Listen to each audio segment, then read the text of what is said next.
this here behind me is the new Lotus Evora 400. And this is one of the loudest cars we have ever recorded. I'm not kidding, it is incredibly loud. And we wanted to do a little experiment to see how long it takes for me to disappear in the distance and with it the sound of the car. So I'm going to drive now and let's see for how long you can still hear me.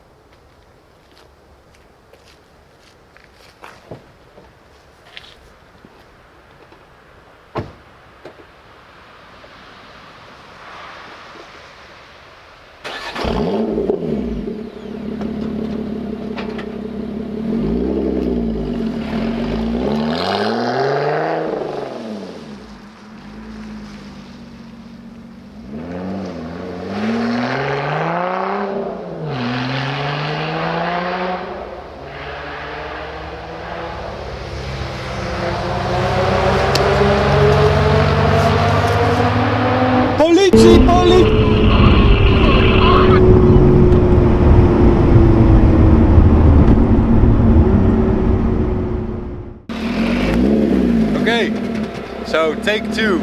I got pulled over by the police officer. He was very nice, but I got a warning for the sound and for driving too fast. So we'll try again without police.